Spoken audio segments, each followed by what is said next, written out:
кезінде 42.500 теңгені кімдер алды, ал қай әншіге бұйырмады?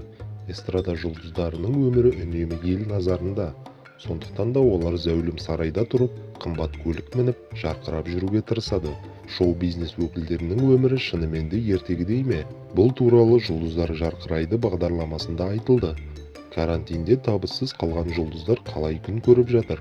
Әншілер қалай күн көріп жатыр деп бәрі мысқылдады. Сіздер қалай күн көрсеңіздер, біз де солай.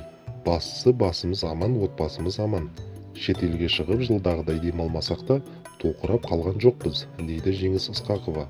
Ал Роза Рымбаева зейнетақымен күн көргенін жасырмайды. Зейнетақыға қарап қалдық. Маған жәрдемақы берілмейді. Мәди студент болғандықтан алды. Әлиге берген жоқ, деді Рымбаева. Мақпал Жүнісова өтініш бергенімен жәрдемақы ала алмағанын айтады.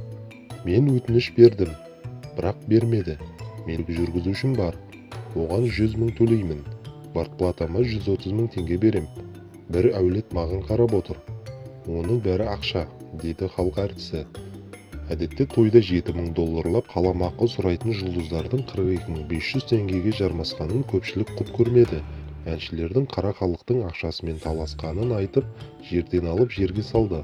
Мұны қолдаған Жазира Байырбекова халықтың ақшасына таласуға ұятымыз жетпеді дейді. Менің кішігірім сұлулық салоным бар, аз да болса көмектеседі. 42.500 теңгені сұрауға ұятымыз жетпеді. Ол көп балалы отбасылардың өзіне жетпей жатыр, деді әнші.